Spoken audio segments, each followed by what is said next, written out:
Bonjour et bienvenue, heureux de vous retrouver pour ce nouveau concept d'émission Biz & Me, mais cette fois-ci, c'est pour 2 hors-série.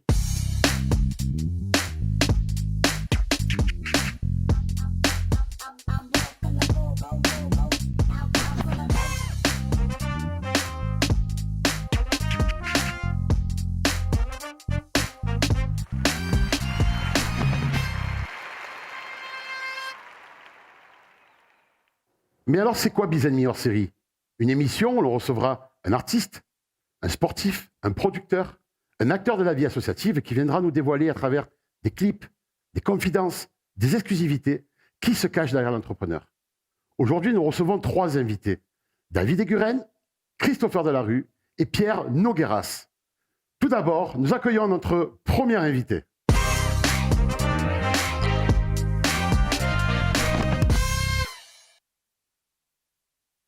Bonjour et bienvenue. Je te laisse te présenter.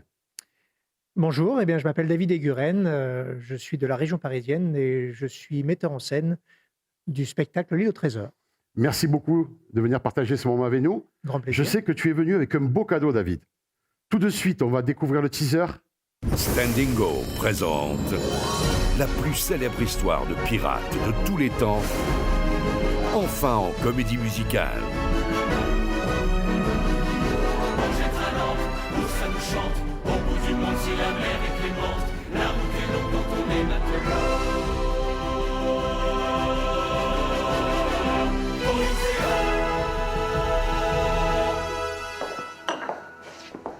Ces sauvages ont saccagé l'auberge. Ils ne reviendront plus vous embêter, maintenant que je suis là. J'ai trouvé une carte dans le coffre de Billy Bones. Une carte au trésor, l'assurance d'une vie qui commence sans le moindre souci. Une carte au trésor, quand la chance qui frappe à votre porte a les poches bien remplies. Une carte.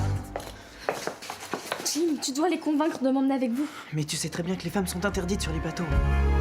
Toi ma maison, toi mon foyer, je viendrai pour te sauver. Qu'est-ce que toi tu ferais à ma place? Dis-le tout bas et je saurais faire face. Tu risquerais ta vie pour moi. Veuillez décliner votre identité. Lisa. Liso, capitaine. Bienvenue sur l'Hispaniola, Moussaillon.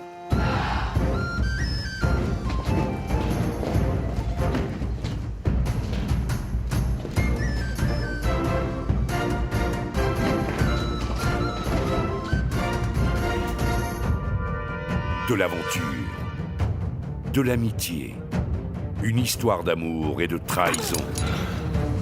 Mais surtout, un trésor caché sur une île mystérieuse. Nous prendrons le pouvoir par la force, camarades.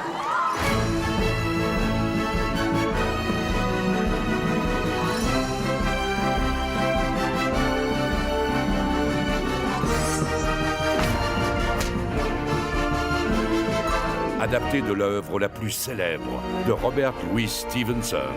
Venez découvrir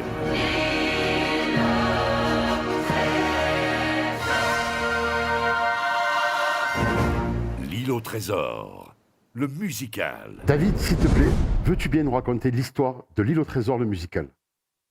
Alors, L'île au trésor, le musical, est inspiré d'un roman de Robert Louis Stevenson qui a été écrit il y a très longtemps par un auteur anglais et qui a vraiment révolutionné, j'ai envie de dire, l'écriture du roman d'aventure. C'est l'histoire d'un jeune homme qui s'appelle Jim Hawkins et qui va partir à l'aventure après avoir découvert une carte au trésor dans le coffre d'un client de l'auberge dans laquelle il est né et dans laquelle il vit. Ah ouais. Et ils vont partir à l'aventure à la recherche d'un trésor. Mais sauf que ce jeune homme ne va pas trouver qu'un trésor, il va aussi se trouver lui-même. Et c'est quelque chose, c'est en ça que ce roman a transformé l'écriture et a modernisé le roman d'aventure, parce que c'est un roman d'aventure qui est une aventure physique, parce qu'on va chercher un trésor, mais aussi c'est aussi une aventure initiatique, parce qu'on va se trouver soi-même, finalement, en partant dans cette aventure. Wow. Et là-dedans, dans ce spectacle, du chant, j'imagine, de la danse, Alors ça, voilà. Ça, après, c'est une adaptation en comédie musicale. Et ça, l'auteur du livret, Christopher Delarue, en parlera beaucoup mieux que moi. Et je lui laisse le soin de vous faire découvrir son adaptation et les personnages qu'il a inventés, qu'il a créés, les personnages comment il les a modifiés, etc. Merci beaucoup, David, de ce partage. Merci de nous avoir donné mis l'eau à la bouche, comme on dit. On a très envie de vivre ce spectacle avec toi. Merci beaucoup.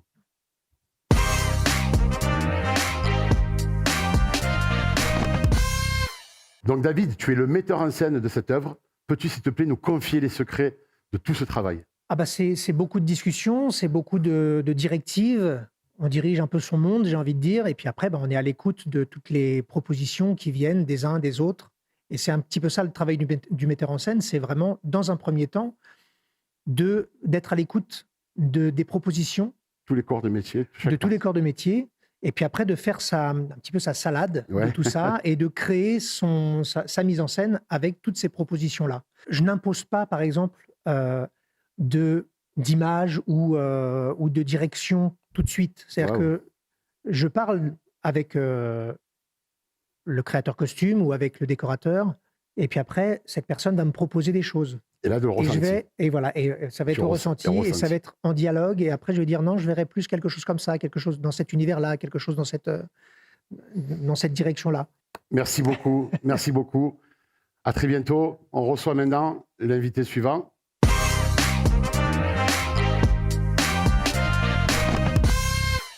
Bonjour, est-ce que tu veux bien te présenter, s'il te plaît? Oui, bien sûr, bonjour. Je m'appelle Christopher Delarue, j'ai 28 ans et j'habite à Saint-Denis dans le 93. Christopher, veux-tu bien, s'il te plaît, nous partager une partie de l'histoire de L'Île au Trésor, le musical, un roman qui a plus de 200 ans? Comment aujourd'hui on peut moderniser, réactualiser, redynamiser un spectacle? Et en fait, de base, c'est une histoire qui raconte la vie du jeune Jim Hawkins, et c'est une histoire qui traite que de personnages de garçons. Et du coup, nous, on a décidé de ramener des personnages féminins.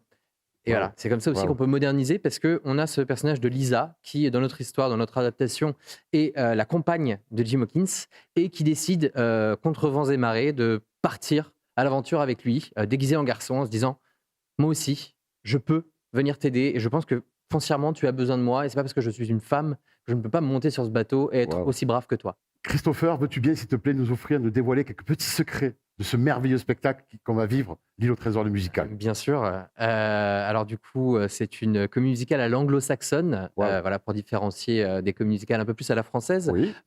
C'est une comédie musicale où les chansons font avancer l'histoire. Et donc, de par les personnages féminins qu'on a rajoutés, c'est autant une histoire pour les garçons que pour les filles. Il y aura à la fois de l'amour, de l'amitié, mais aussi du danger, des combats à l'épée. Pour le reste, il va falloir venir voir le spectacle, je crois. Hein. Ah ben, le rendez-vous est pris. Hein. N'oubliez pas, L'Île au Trésor, le musical, on sera là. On s'y promis, voit promis, on sera là. Merci beaucoup. Merci Christopher.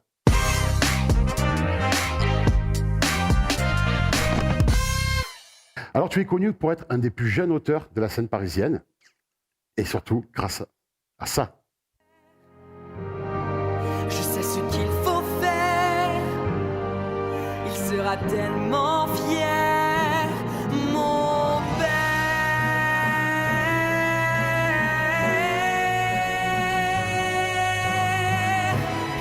J'y porte mon bête qui passe par la fenêtre. Ça va être fastoche. Je vais m'en mettre plein les poches avec le mien.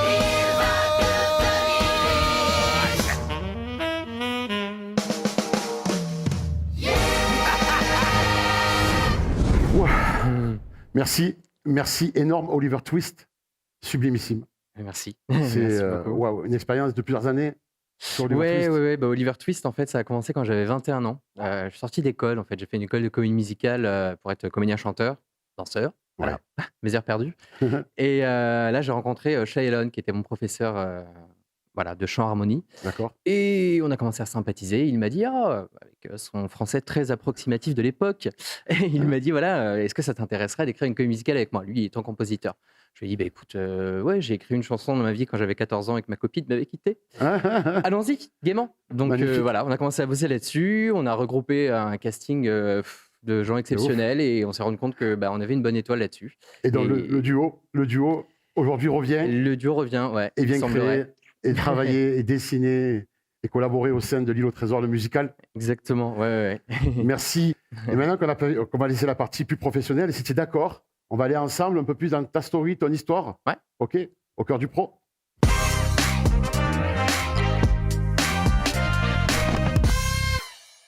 Christopher, en sortie d'école, très jeune, tu es engagé dans plusieurs spectacles familiaux, comédies musicales et autres. Tu es comédien, chanteur, auteur. Comment ce jeune homme, à un moment, il se dit ah, et si moi je pouvais, ou qu'est-ce qui permet de voir son cœur de dire ah, à la télé j'ai vu que, mais est-ce que moi je pourrais? Tu veux Ouais. bien nous offrir ce petit moment? Mais bien sûr, avec grand plaisir. Alors, pour moi, c'est surtout une question de circonstances, de rencontres. Non, mais voilà, en fait, je venais d'avoir mon bac au lycée. Et voilà, et j'ai une amie qui, un soir, voilà, on commence à parler un petit peu éméché. Et elle me dit, mais viens avec moi, je vais faire une école de comédie musicale. Et moi, je n'en connaissais que la comédie musicale française, qui n'est pas forcément mon cœur de cible, en tout cas. Je suis là, bon, je sais pas, la comédie musicale, bon, tu sais quoi, on trinque et si on est pris, on y va. En fait, je pense que la vie, c'est des rencontres et des opportunités. Il faut juste savoir les prendre et suivre ses L'instinct. envies, tout simplement, en fait. Instinct. Voilà, ouais. Je Instinct, pense qu'il faut, ouais, voilà, faut juste y aller à la cool et se faire plaisir. et juste, quand même, confie-nous à la jeunesse, à l'adolescence. OK, tu as fait le scolaire traditionnel, mais tu avais une idée de métier quand même. Ouais, moi, je voulais être concepteur-rédacteur. Je voulais quand même écrire Voilà. déjà. Je voulais écrire des slogans de publicité. Voilà. Voilà, il y avait déjà une intention Ouais, communication, rédactionnelle, marketing peut-être aussi. Vous êtes à la fois ou metteur en scène pour David ou auteur pour toi, Mhm. mais vous êtes aussi comédien, chanteur, danseur. Alors, c'est là que je trouve magique, parce que le conseil que vous devez apporter aux autres, il doit être tellement bienveillant. Parce que vous êtes Bah, sur scène, vous savez ce que c'est la scène. Ouais, déjà, je pense qu'il est bienveillant. En tout cas, il essaye de l'être. Et c'est surtout que quand j'écris, que ce soit des dialogues ou des chansons, j'essaie justement, comme j'ai un peu l'expérience de la scène aussi, de savoir comment est-ce que cette phrase va être dite. Et voilà, je pense que ça nous donne un autre aussi regard vis-à-vis de ça. Ah et oui. une autre expertise de la chose, peut-être. Ouais, Même si, vibration, voilà, intuition, c'est de toute feeling. façon la scène Un qui a feeling raison. différent. Exactement, c'est la scène qui a raison. Donc parfois, tu écris un truc et tu dis, oula, pas du tout, ça ne fonctionne pas. Mais en tout cas, ça peut ouvrir quelque chose de peut-être plus proche d'une réalité qui pourrait fonctionner, je pense. Merci beaucoup, Merci Christopher, à de toi. ce partage. Avec plaisir. Maintenant, on va accueillir un autre invité. Tu veux bien? Un très On y grand. va? Un Allez. très grand. Jingle, l'invité.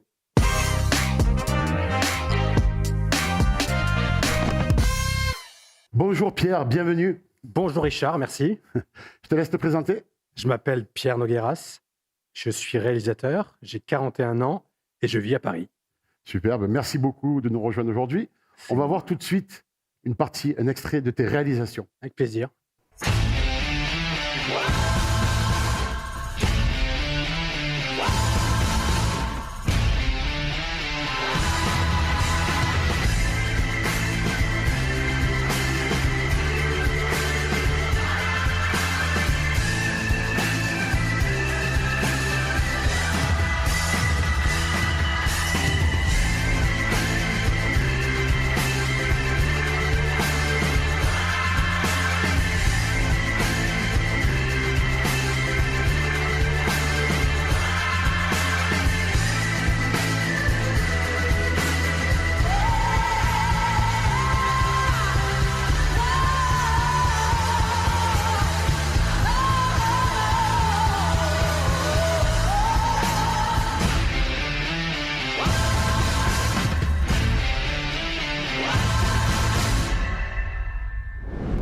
Magnifique Pierre, Merci Richard. magnifique. Alors, Laurette Fuguet, on a pu voir Oliver Ouais. Twist, Ouais. Cécilia Cara Ouais. et L'île au trésor. Oui. Alors, c'est un joli lien. Si tu veux bien, on va passer à l'étape d'après, la partie bise pour L'île au trésor. Tu es Absolument. d'accord? Ouais. Ok, jingle.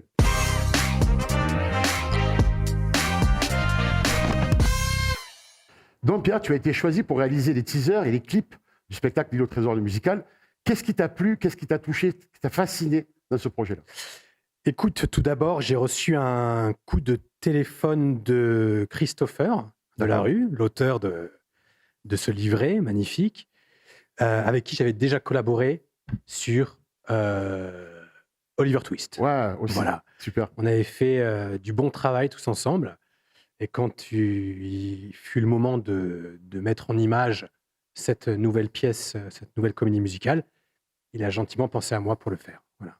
Alors, nous, on a carrément presque vécu la bande-annonce d'un film, tellement l'émotion, elle était...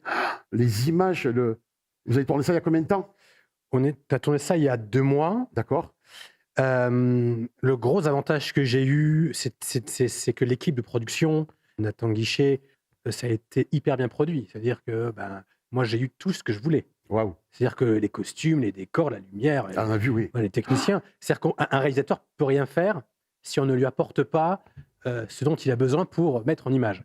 Et puis, le travail génial de David et Guren sur la mise en scène, il savait précisément ce qu'il voulait.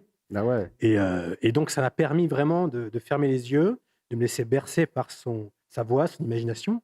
Et puis derrière, évidemment, la musique est livrée de Shai et de Christopher. Donc, tout était fait de telle sorte pour que ça se passe bien. Et j'ai découvert à ce moment-là l'ensemble des comédiens. Ah ouais. À ce moment-là. Ah oui, que je connaissais pas bien.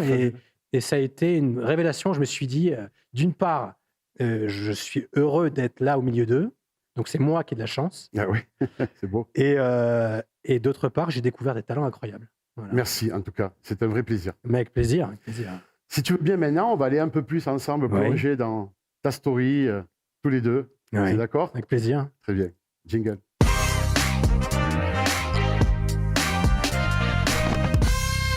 Alors, Pierre, tu as grandi à Grasse. Oui. Enfant, tu as très souvent été avec ta maman au cinéma. Oui. Elle te initie à cet univers-là. Mm-hmm. Et là, à 14 ans, en toi se crée une pensée et un ressenti. Tu te dis, j'aurais un jour l'envie de vivre et de faire vivre mes propres histoires. Oui. Tu te souviens de cette époque? Je me souviens très très bien. Oui. C'est une époque où on m'offre une caméra pour mes 14 ans. Ah. Oui. Qui t'offre la caméra? Ma mère. Ah ouais. Et à partir de là, je crois que mes rêves ont commencé à se mettre en image. Et je me suis dit, il n'y a plus rien qui pourra m'arrêter. Et comme j'ai été bercé par un univers très anglo-saxon, très jeune, très tôt, j'étais abreuvé de toutes ces images absolument incroyables, artistiquement et esthétiquement, mais je me suis très vite porté vers cet univers-là. Et vers 18 ans, tu choisis même de faire donc du coup l'école supérieure du cinéma et de l'audiovisuel. À Nice, absolument. À Nice. Oui. Combien d'années le cursus? C'est 3 ans. 3 ans. Donc tu as à peu près... Donc j'ai passé mon bac à 18, donc j'avais 19 ans, de 19 à 23. Et après ça, tu montes à Paris. Ouais. Et pendant 10 ans, et je connais bien ce choix-là, tu découvres et apprends tous les métiers du cinéma. Tu vas être régisseur, runner, rod, assistant régie et assistant réal. Ouais. Et là, combien d'années ça se passe ça? Combien d'années tu vis ça pour un jour dire, allez, ok. Écoute, il se passe une dizaine d'années. 10 ans. Ouais, mais qui sont nécessaires. Ah oui, je te crois. Qui sont nécessaires pour la pratique, pour l'appréhension de ce métier. La vision globale, l'ensemble, et de comprendre comment est-ce qu'un plateau, ça marche, de comprendre le rôle d'un réalisateur, le rôle d'un scénariste, le rôle d'un producteur, et de comprendre surtout ce à quoi je ne veux pas ressembler et ce à quoi je veux ressembler dans la direction d'un plateau. Voilà. C'est magnifique. C'est-à-dire que j'ai vu beaucoup de réalisateurs à l'œuvre, oui. des très grands noms. Oui. J'ai vu des très grands noms, j'ai vu des très grands acteurs jouer devant moi. J'ai vu les comportements des uns, des autres. Parfois, on est surpris agréablement. Parfois, on est désagréablement surpris. On se dit, j'aurais pas dû le rencontrer parce que finalement... Mais on apprend. Mais on apprend et on se dit, voilà, je serais pas comme ça. Et puis le jour où j'ai eu la chance de réaliser des pubs ou des clips, ou donc de diriger un plateau, c'était à l'image, en fait, de ce que je m'étais promis. Dans ta vie et dans ton enfance, en fait, tu vis la perte d'une jeune amie par la maladie, et en toi se crée la volonté à ce moment-là que dans ta vie et dans ta carrière, tu œuvreras en soutien à la cause. D'ailleurs, une action concrète et consciente, c'est la réalisation actuellement des films de l'association Laurette Fugain. En réalité, je cherchais depuis quelques années un sens à ma vie. C'est-à-dire quand on dépasse la trentaine, on se dit, bon, j'ai vu beaucoup de choses, j'ai vu beaucoup d'univers, j'ai beaucoup voyagé. Et à un moment donné, on se dit, est-ce que toi, tu es capable dans ta personne d'apporter des choses à d'autres personnes, mais simplement avec tes mains, avec ton savoir-faire? Et il y a eu cette rencontre il y a 7-8 ans absolument incroyable avec Stéphanie Fugain. Et je me suis dit un jour, je donnerai du temps, je donnerai un temps de ma vie pour pouvoir faire en sorte que les enfants se sentent mieux, puissent se guérir. Et les films qu'on fait chaque année sont tellement aujourd'hui médiatisés qu'ils apportent beaucoup d'argent à la recherche pour permettre aux enfants et aux adultes qui ont la leucémie de pouvoir guérir, du moins permettre aux chercheurs de pouvoir avancer sur leur recherche. Voilà. Merci beaucoup de ces confidences, Pierre. Avec plaisir. C'est très touchant. Avec plaisir. Et c'est une jolie transition et une douce transition. On va regarder un extrait du dernier film, d'un clip de Laurette Fuguet. Oui, plaisir.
Super boulot, Pierre. Merci. Vraiment, vraiment, merci du partage. Merci les copains de nous avoir rejoints pour ce final. Alors, la transition, c'était en fait que dans cette émission, on a toujours un soutien auprès d'une association. L'association se nomme Laurette Fuguet. Vous avez les coordonnées en bas du site. Ils œuvrent pour repousser la limite de la maladie envers toutes les leucémies. Ils soutiennent la recherche. Ils sont mobilisés aux dons de sang, plaquettes, moelle osseuse. Ils aident les patients et les familles parce que chacun de nous peut agir et apporter l'espoir, n'est-ce pas? Dans ce cas, vous savez ce que vous avez à faire, mais vous pouvez aussi tout simplement liker, partager, vous abonner. Comment vous dire que ça a été un grand moment pour nous? Les collègues, merci d'avoir partagé tous ces moments avec nous. C'était vraiment, vraiment magnifique. On espère vous retrouver très vite sur scène avec le spectacle L'île au trésor, le musical. Et on se rejoint la semaine prochaine pour un deuxième épisode de L'île au trésor, le musical. Bande annonce. Et ce soir, nous allons recevoir de nombreux artistes. Lou, Pablo, Sophie Delmas et David Alexis. Nous accueillons nos premiers invités. Toi ma maison, toi mon foyer, je viendrai pour te sauver. Merci beaucoup pour ces images, c'était trop bien. Oui, merci, merci. C'était la petite surprise. Ah oui, c'est chouette. J'ai le grand bonheur donc, de faire partie de cette magnifique aventure de l'île au trésor, dans lequel j'aurai le plaisir de défendre non pas un, mais 2 rôles. Je m'appelle David Alexis et je suis dans le spectacle, je jouerai le rôle de Long John Silver. Si tu me le dis, c'est pour mon bien.